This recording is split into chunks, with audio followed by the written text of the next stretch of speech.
This afternoon talk is going to be a little more complex than the morning, which was our easy to diagnose cases.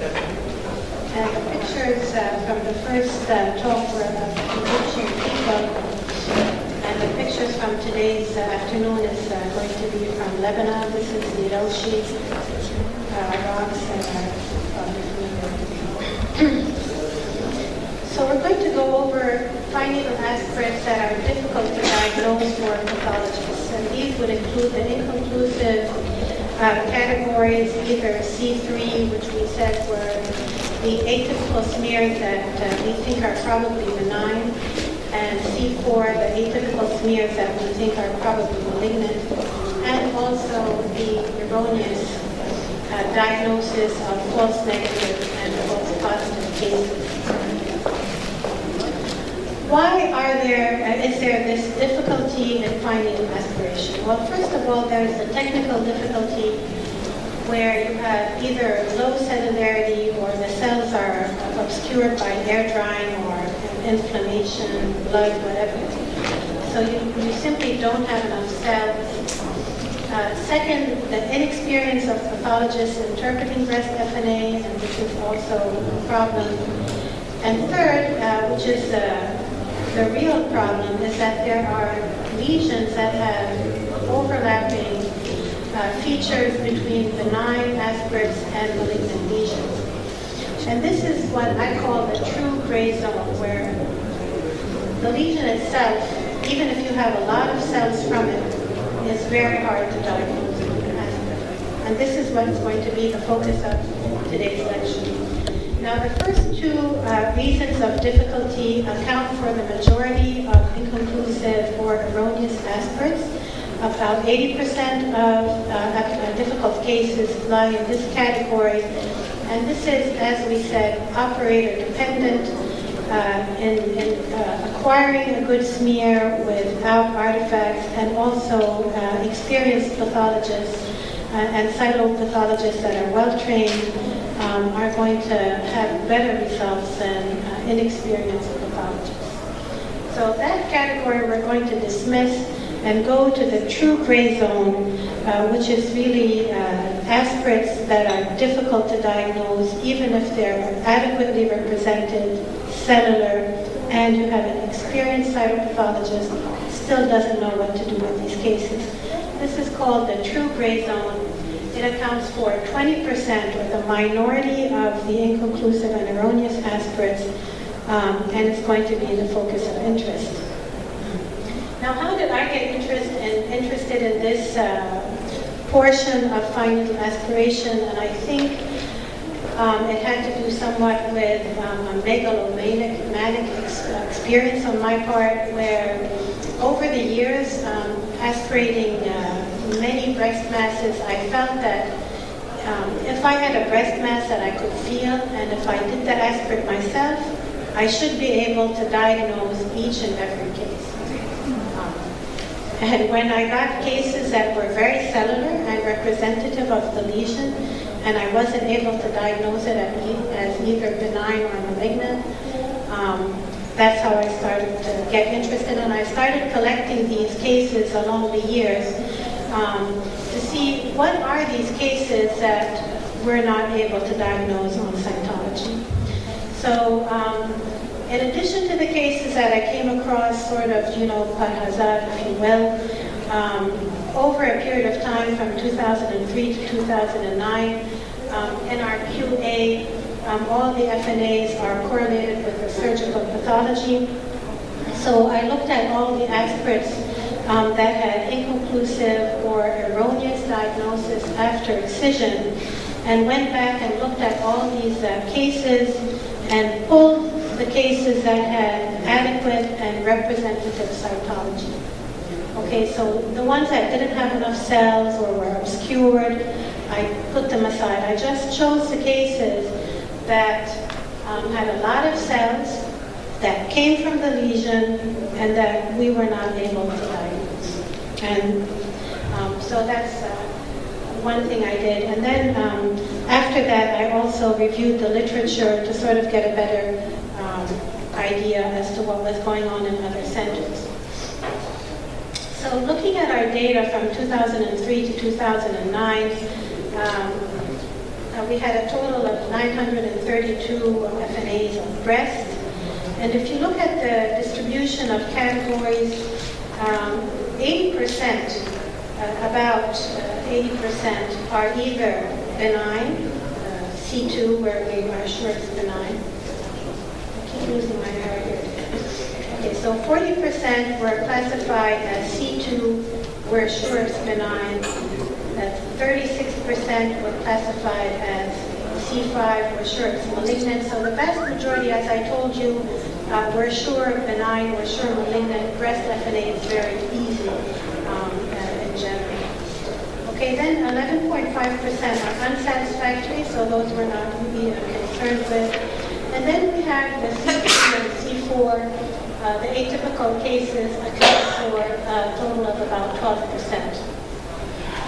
These were all reviewed, and we only sifted out those aspirates that had a lot of cells and that were representative of the lesion, and these represented only 2% of the total aspirates. So truly, FNA of breast is very easy, okay? Then you have some unsatisfactory cases, and these difficult cases are the focus of interest. At AUBMC, this is the breakdown of our inconclusive and erroneous aspirates that come from adequate and representative FNAs. The bulk of cases are malignant. If you look at the distribution here, and this is also reflected in the literature, the lesions are either carcinomas, okay, either in situ carcinomas here at DCIS. We have 2 cases, and then most of them are invasive carcinomas, but they're the ones that are of low nuclear grade, or special type carcinomas like cribriform, tubular. We had 5 cases, 1 lobular, and then adenocarcinoma, NOS, either low or intermediate nuclear grade. So those were the majority of our lesions that we had difficulty with. The others were papillary lesions, and everybody knows that papillary lesions are difficult, both on FNA and on core biopsy. And then fibroepithelial tumors. Fibroadenoma, as I mentioned, was a well-known cause of false positive or falsely suspicious. Phylloides tumor also. We had this malignant phylloides tumor, which we called C4, suspicious for malignancy. But as I showed you in the previous lecture, we thought it was an adenocarcinoma because of the very proliferative epithelium. So we were right that it was a C4, but we were completely off as far as our suspicion for adeno, when indeed it was a mesenchymal tumor. I'd like to highlight this adenomyoepithelioma, which was our false positive case over the last 21 years or 22 years that I've been in practice. It was our only false positive adenomyoepithelioma, a rare benign neoplasm that has sometimes quite significant cytologic atypia. We called it adenocarcinoma on the aspirate. The needle core biopsy, which was also done at the time, was interpreted by another pathologist who also called it adenocarcinoma, and we were not really in communication. Luckily, the triple test here was discordant. The FNA was read as positive, as was the core, but the clinical and mammographic findings were that of benign disease, so the patient just had excision and a sentinel node on the septum. So our data was published recently, the AUBMC study, as inconclusive or erroneous FNAs of breast with adequate and representative material that went into diagnostic cytopathology. And then we did a review of the literature, including our own data, which is published in ACTA. So I'm going to just go over some of the highlights that I think are interesting to us. First of all, the C3 and C4 category in the literature ranges from 3 to 17%. In our data, it was 12%. But the true gray zone, the true gray zone is a very minority of cases, and it's 2% in the literature, which comports with our results. Now, C3 and C4 should not be abused. We shouldn't be afraid of diagnosing our cases at C2, we're sure it's benign, or C5, we're sure it's malignant when we can. Okay, and we shouldn't be timid or shy or have no personality and put everything in C3 and C4. That's easy to do. But when you're sure it's malignant, go for C5. When you're sure it's benign, go for C2. But when you're not sure, please go to C3 and C4. Okay? So you shouldn't abuse them, because if you do abuse them, it's problematic. Now, there's a question, is it important to classify C3 versus C4? Why should we say it's atypical, we favor benign, it's atypical, we favor malignant? Is management different? Well, there's two schools of thought here. One school of thought thinks that we should just call them atypical, we're not sure. It doesn't matter if we favor benign or malignant. Because if you look at the data here on the first C3, if you look at the clinical outcome of C3 in the literature, indeed most of them are ending up being benign. However, the incidence of malignancy in this category is significant. It's 13 to 53%, depending on the series you're looking at. If you look at C4, where it's atypical and favor malignant, truly, again, they're mostly are malignant, but there is a significant percentage of benign. So they say in both instances, you're going to have to go for surgical biopsy, so there's no real point C3 versus 4. The other school of thought thinks, no, it's better to separate them, because if you have a C3 aspirate, where it's atypical, favor benign, and the clinical and radiological findings on that patient is negative, then you could possibly follow up the patient. Whereas all C4 aspirates should have a biopsy. So really, it's not really clear what to do. I prefer still doing C3 and C4. Now, what are the lesions, those funny-looking dolls that we looked at, that contribute to the true gray zone? And we're going to go over the benign ones and the malignant ones. This table here goes over the benign lesions that contribute to difficult FNA diagnosis. We have the common ones here is fibroadenoma, and we talked about the difficulties there. Papillomas, yes, papillary lesions, that is definitely difficult on FNA. And then the proliferative breast lesions, intraductal hyperplasia, sclerosing adenosis, radial scar. This group, the proliferative breast lesions, luckily for us who are now keen on doing aspirates on palpable lesions, are usually non-palpable lesions and don't contribute to the pool of lesions aspirated when we're doing palpable masses. So we don't really have to concern ourselves much with that category. Fibroadenoma, yes. Papilloma, yes. And then on the other side are rare lesions that are difficult to diagnose, either because they're very rare and we're not familiar with the cytology, like granular cell tumor. I've never seen a case in the breast on aspirate. Adenomyocarcinoma gave us difficulty. As we mentioned, pregnancy-related lesions and gynecomastia.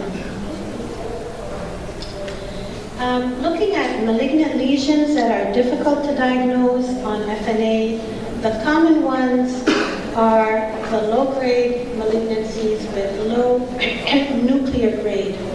The most common here is the infiltrating adenocarcinoma of low nuclear grade. Tubular carcinoma, lobular, cribriform, mucinous, and papillary carcinoma. These are the common malignant lesions that cause difficulty. The less common ones are the DCIS, low grade. Again, these are usually non-palpable, so it's not really a clinical problem for us. And then the rare adenoid cystic carcinoma, because we're not familiar with it. Phylloides tumor, we mentioned the difficulties there. And spindle cell malignancies. I'm going to also go over some cases like I did in the first lecture, and we're going to see how difficulties can arise. Now the biphasic tumors, fibroadenoma, we mentioned its overlapping features with low-grade adenocarcinoma, tubular carcinoma, phylloides tumor, its distinction from fibroadenoma, and carcinoma sometimes is difficult. So here's a case. She's a 58-year-old female. This is one of our cases who had a small mammographically detected lesion. Okay, this should maybe not have been aspirated, but it was. Clinically, it looked benign. Radiologically, it looked benign. FNA field, we didn't have that advantage because the radiologist had done this mammographically detected lesion. And the aspirated material was no fluid, basically a solid mass. So I'm going to show you some of these pictures and tell me what you think.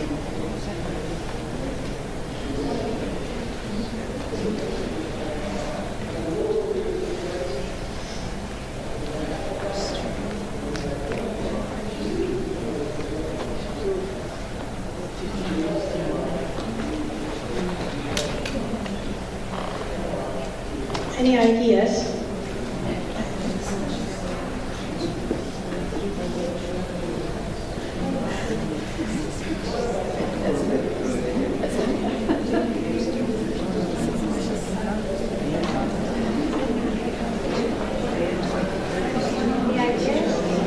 C1, C2, C3, C4, C3, C6. Yeah, I guess in retrospect, it maybe should have been a C3, but I called it C5. I did myself. I can't blame any of the other pathologists. I don't know. I think it was a rushed afternoon, and it was just one of these aspirates that had come across my desk. In retrospect, though, okay, so what happened? We called this lesion a C5, malignant adenocarcinoma. Luckily, the triple test was discordant, so the surgeon, he wasn't very convinced with our diagnosis, but he went ahead and did the sentinel lymph node anyway and a small lumpectomy. So the patient wasn't very much harmed by our erroneous diagnosis. In retrospect, there's two populations of cells here. There's the epithelial component, which you can see here, these sort of cohesive cells, and then these larger cells at the periphery of the epithelial groups, which have these very prominent intranuclear inclusions.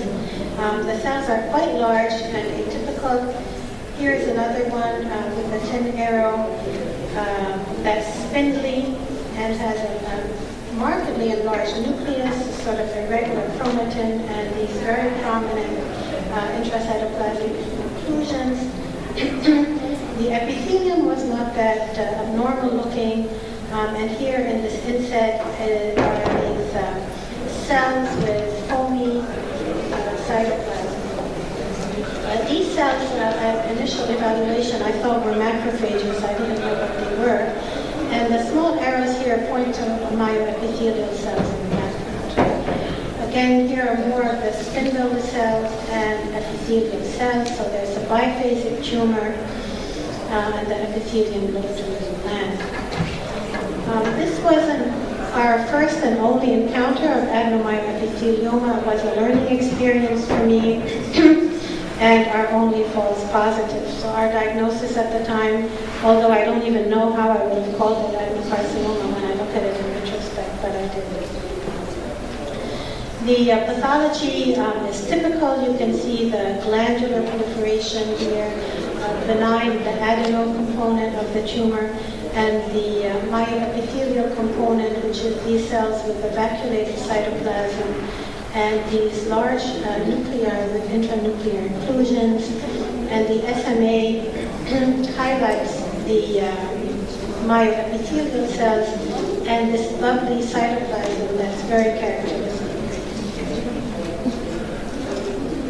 So adenomyoepithelioma. Why does this cause difficulty? Because it's rare. Pathologists are not familiar with it, especially on finding aspiration. Looking at the literature on adenomyoepithelioma in cytology, there are very few case reports and small series. The largest just has 12 cases, and in none of these cases was a correct diagnosis of adenomyoepithelioma made. Actually, there are many false positive diagnoses and false suspicious in the literature, so we're not the only ones that did so poorly here. Now, how to identify an adenomyoepithelioma if you get one on an FNA? Basically, you should recognize this biphasic population of epithelium and myoepithelium. The epithelial cells are bland, but the myoepithelial cells may be difficult to recognize. They can be spindly, epithelioid, clear cells, or plasmacytoid. They have characteristic bubbly, vacuolated cytoplasm, and intranuclear inclusions have been described in about a third of cases and should be very helpful to tip you off to this diagnosis. Nuclear atypia can be mild. In our case, it was pretty significant. And if need be, if you have a cell block, an immunohistochemical stain would be helpful. So biphasic population and recognizing the myoepithelium. Proliferative breast lesions, I'm not going to go over in any detail because these are usually non-palpable lesions, and if we're aspirating palpable masses, you shouldn't have this as your main problem. Just to mention a few points on intraductal hyperplasia on aspirates versus carcinoma in situ. I think this is a very difficult area, but the criteria you can use is similar to pathology, and you use architectural and cytologic features just like in pathology, but I think here it's much more difficult to apply. So on fine aspiration, on the left-hand side is intraductal hyperplasia, and on the right-hand side is DCIS low grade. So you have these large cohesive sheets of epithelium, and you're wondering if this is hyperplasia versus carcinoma in situ. Both of them are going to have complex epithelial lesions. The difference is being that the spaces or the non-cellular areas in the groups are going to be irregular in IDH and regular or cookie cutter, if you will, in the DCIS. They're going to have cellular streaming or two different types of cells in the IDH, no streaming in the DCIS, variable cell size and shape here, monomorphic in DCIS, bland chromatin, and some mononuclear abnormalities. Okay, these are easy to read out on the table, but when you actually have a case, it's very difficult, and this is why this area is problematic. I'm going to show you here that the spaces are irregular and that there may be some streaming, but, I couldn't convince myself of it. Gynecomastia is problematic, and I've had some cases of gynecomastia that I almost called adenocarcinoma. Because gynecomastia, as you know, is associated with intraductal hyperplasia and atypical intraductal hyperplasia oftentimes.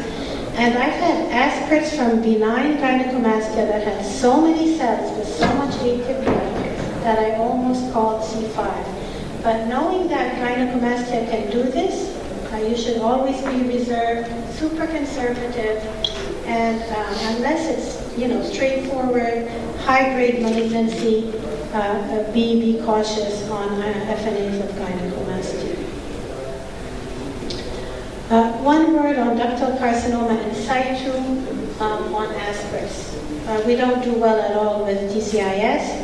Of course, we cannot distinguish invasive carcinoma from carcinoma in situ, no matter what grade. Now, low grade, high grade, we can just say it looks like cancer, but we can't tell if it's in situ or invasive.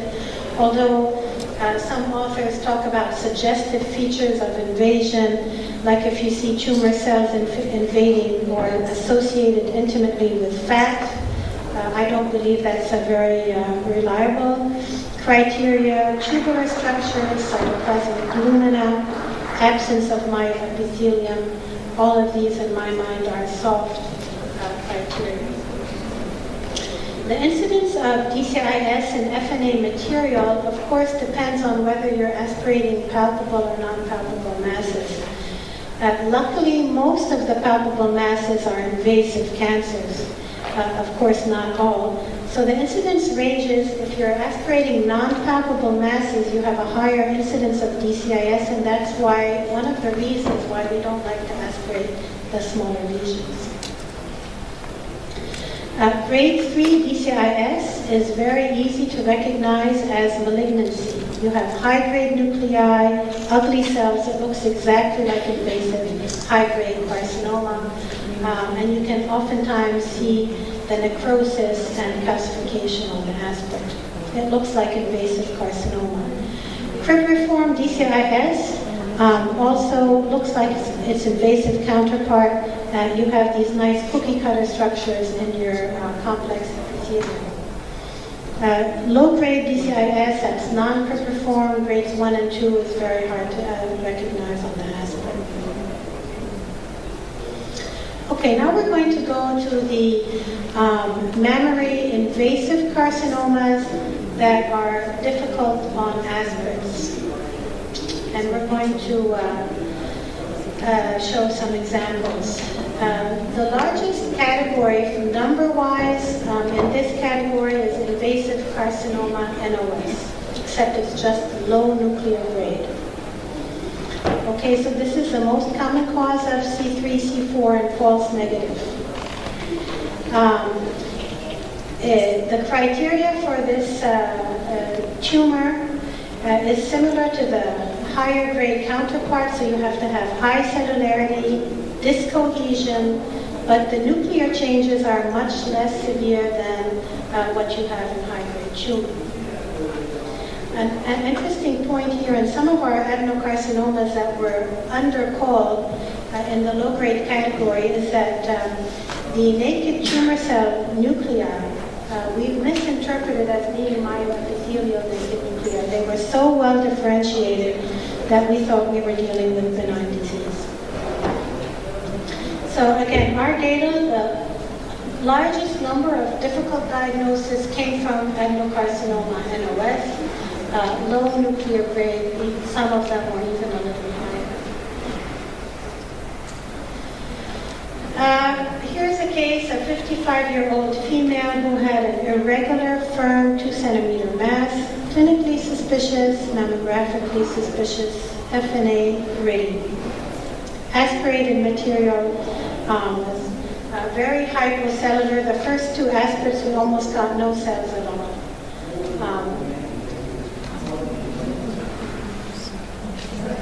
So these are the cells.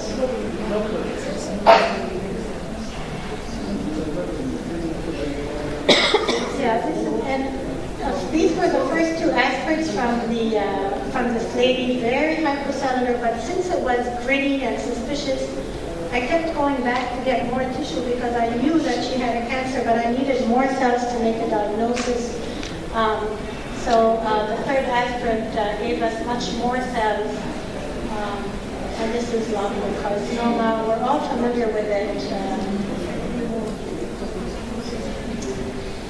So lobular carcinoma on FNA is notorious for giving hypocellular aspirates. and that's because it's associated with a lot of fibrosis, so the cellular yield is low. So the first problem is that you don't have many cells. And the second problem is that even if you have cells, they're so well differentiated and look so bland and banal that you may not even see them, and if you see them, you don't recognize them as malignant. So there's a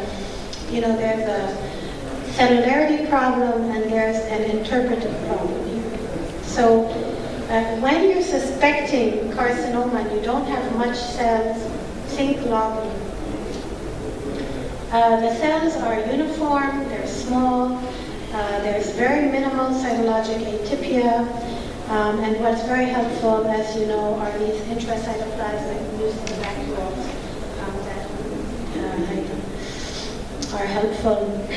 And bipolar naked nuclei should be few, although our case of lobular carcinoma that we didn't call positive had quite a few naked bipolar nuclei in it. It's the highest false negative rate among all the invasive mammoth. And it's a carcinoma you're going to miss. Okay?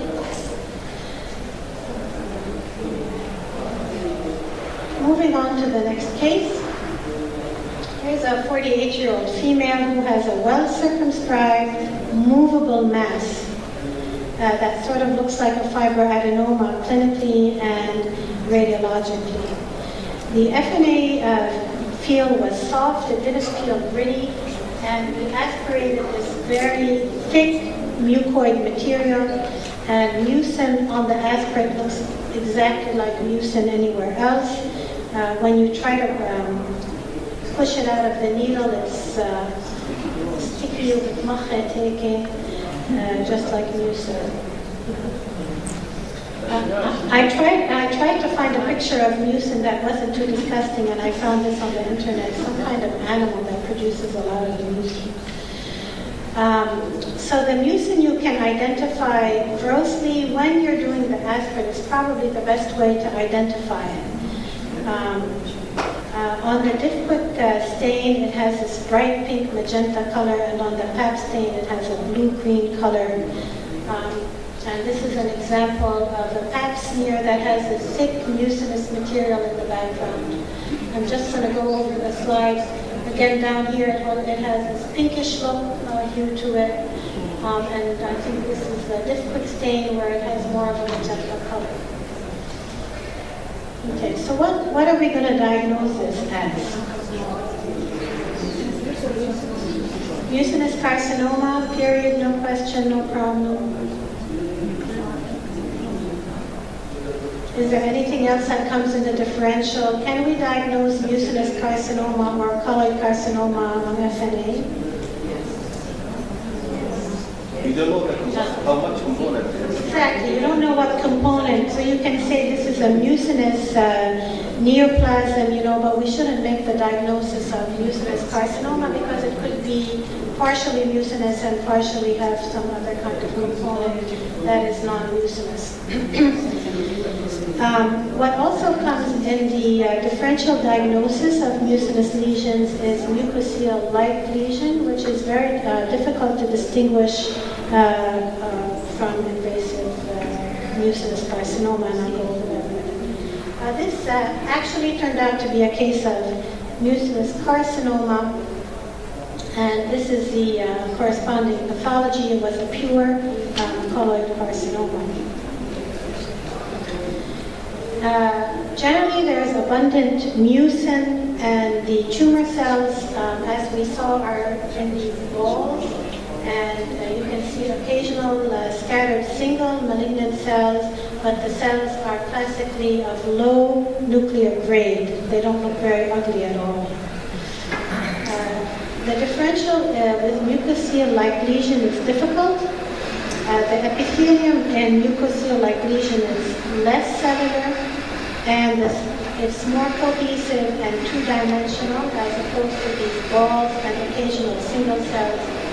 And also, you can have a mixture of mucinous carcinoma with a regular adenocarcinoma. So the best way to sign out a case with a lot of mucin is to call it a mucinous neoplasm/lesion and recommend excisional biopsy because of the distinction with the above two mentioned lesions. Okay, the next case is a 46-year-old female who has a palpable mass that's suspicious clinically and radiologically. Actually, this case is a close friend of mine. This was 10 years ago, and the FNA was done by the surgeon, and they gave us the slides, so we didn't have a chance to do the aspirin. And here's the slides I'm going to show you from the case.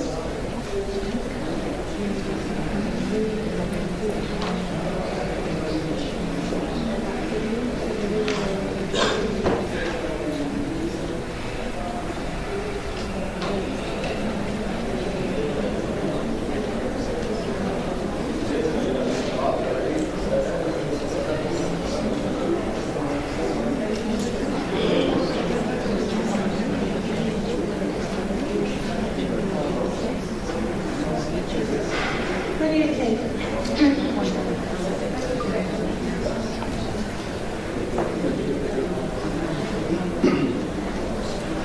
Any thoughts? Actually, Is it difficult? I appear nuclear in the background invited us to say fibroadenoma. However, the kinky coma shape, irregular clusters can raise the possibility of tubular carcinoma. Right. Just to highlight the findings, which I, again, find difficult. These are the tubular structures that are described in tubular carcinoma, are described as being rigid with angulated and pointed kinks, if you will, and pointed tips. And some of these here, like you can see how this has a pointed tip at the edge and these rigid structures. But notice all the naked nuclei in the background, okay, and the very cohesive nature of the epithelium. Here's another tubular structure with a pointed end and an angulated thing, if you will. More of the same. Cytological atypia is there, but it's not very prominent. A lot of myoepithelium. Here, some of the larger sheets have the myoepithelial cells that we normally attribute to benign disease. Here, they're pointed out. A lot of myoepithelium in this lesion.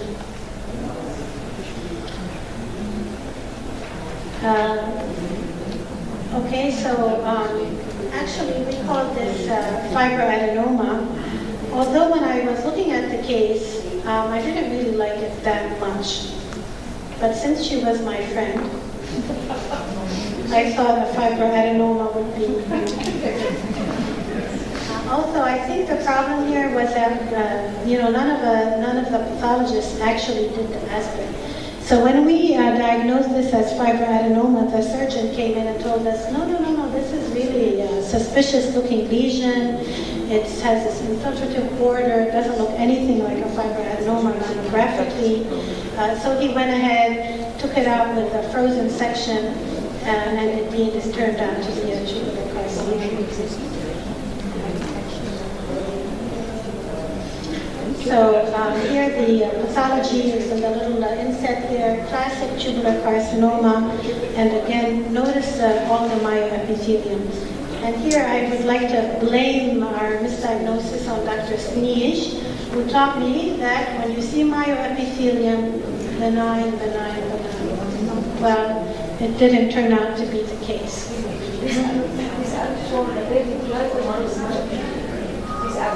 It's one and the same. The naked nuclei are thought to be myoepithelial cells in the background. We don't make a distinction in cytology. So tubular carcinoma is truly difficult to diagnose on FNA. Only half of them are classified as C5 in the literature. The classical case that is easy to diagnose, or let's say easier to diagnose, has these classic tubular structures, noteworthy dissociation, which we didn't see in our case, a paucity of myoepithelium, and a mild degree of cellular atypia.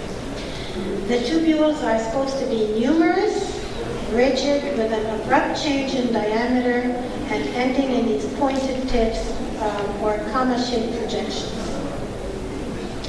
Other helpful features which I have not seen in any tubular carcinoma case is some fibrillary stromal fragments, intracytoplasmic vacuoles, and nuclear grooves.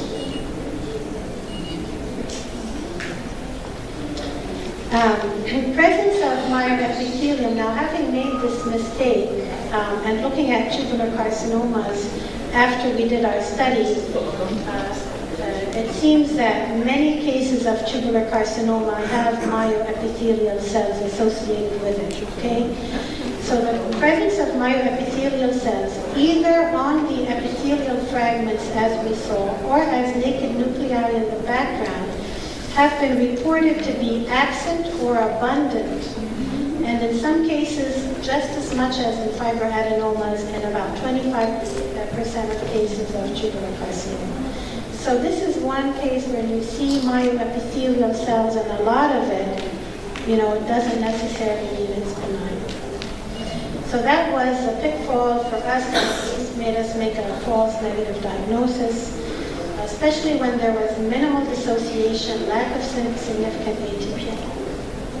And the most common false negative diagnosis is cardiac. So to compare again the two, fibroadenoma and tubular carcinoma. The best thing really is the feel of the needle. Tubular carcinoma is gritty, fibroadenoma is rubbery. Now the rigid tubular structures that you can see in both are fewer.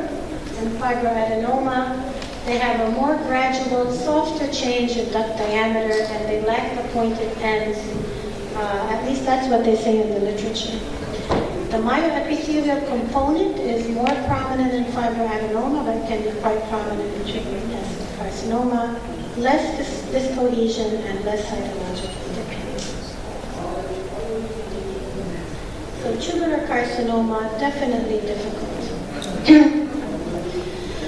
Another case, 47-year-old, 3-centimeter palpable mass, suspicious, and a gritty feel.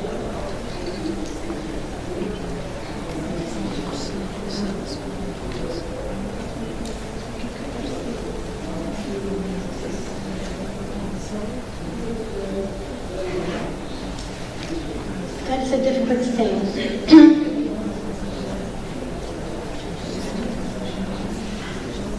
That's an osteoclast-like giant cell.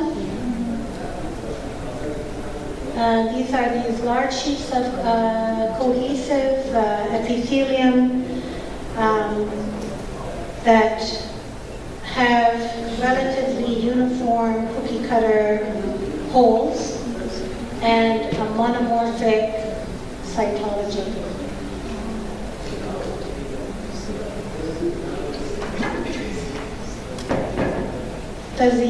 What do you think of these larger sheets? Does it look like cribriform, possibly cribriform carcinoma, maybe in situ, invasive? Does the osteoclast giant cell help in any way or form?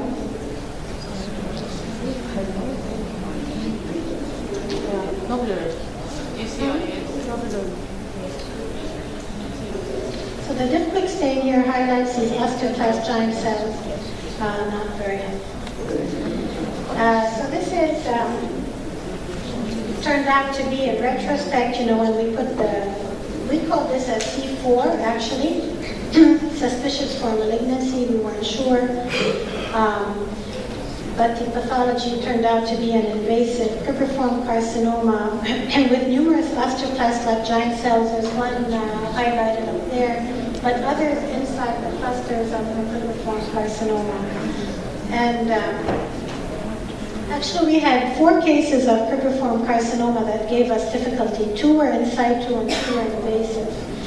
And none of these we called C5. Apparently, according to the literature, I don't know, Aisha Gould, if this is right or wrong, but the presence of osteoclast-like giant cells supposedly is more commonly seen in the invasive cribriform versus non-invasive.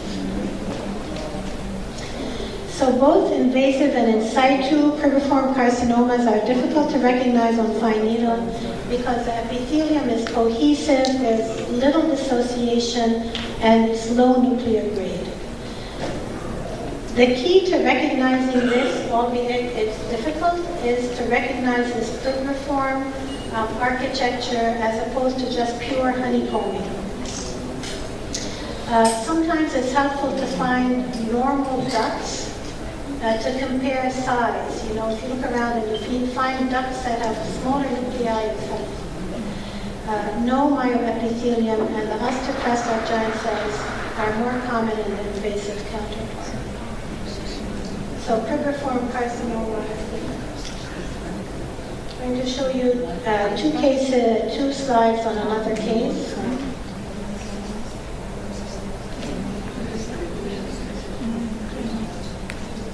That's a diptych stain, and this is a pap stain of a mass. Adenoid cystic carcinoma. This is not a case I've seen from I've never had adenoid cystic on aspiration. They're very rare in the breast, but what characterizes them is this amorphous, very well demarcated spherules of hyalinized material, and the cells around them are three-dimensional with some nuclear abnormality, albeit very minimal. So adenoid cystic is difficult because it's rare. Usually the tumor is subareolar. It's well circumscribed, looks like a fibroadenoma clinically. And on the aspirate you have this solid, homogeneous, acellular cylindromatous spherule, better seen on the diptych stain. The cells are three-dimensional with minimal atypia and related nuclei. The differential diagnosis of adenoid cystic carcinoma on FNA is collagenous spherulosis, which usually doesn't present as a mass. Pleomorphic adenoma, where your metachromatic material is more fibrillary and has this feathery outline and not these well circumscribed nodules, and metaplastic carcinoma that can have some kind of stroma, but usually you see a lot of cytologic atypia. To finish off, one word on papillary lesions on FNA. Difficult. First of all, papillary lesions on aspirates can be diagnosed if you see papillary fibrovascular cores. That's probably the most helpful feature. Columnar cells and three-dimensional papillary epithelial fragments. If you see all of that, you know you're dealing with a papillary lesion. This is a nice example of a fibrovascular core, which is obviously papillary. Okay? This one also. This is what they look like on the smear. And this one too. The cells are usually columnar. Here are some examples of the columnar cells. And the three-dimensional papillary clusters are more difficult to identify as far as I'm concerned. Now, identifying papillary lesion on fine needle aspirate is difficult. You know, sometimes we think it's papillary, it just turns out to be a plain old fibroadenoma. So we're not even very good at identifying papillary lesions. But if you have what I just described, these fibrovascular cores and everything else, you can be pretty confident it's papillary, but we're not good at distinguishing benign papilloma from papillary carcinoma, and the NCI guidelines don't want us to do so. We just call it papillary lesion, just like in core needle biopsy and surgical excision is recommended. Now, there are some tips. you know that favor papilloma versus papillary carcinoma. Papillomas are usually present with this bloody nipple discharge. The mass is under the nipple. The arborating papillary structures have a thick fibrovascular core, whereas in papillary carcinoma, these pores are usually thinner. Apocrine metaplastic cells can be seen, bipolar naked nuclei also. However, infarcted papillomas can give you a lot of cytologic atypia and make it difficult to distinguish from carcinoma. Intracystic papillary carcinoma, the malignant counterpart, usually the patient is postmenopausal, non-white, the aspirates are cellular, the fibrovascular cores are thin. The cell population is monomorphic. Without myoepithelium, there's more discohesion, more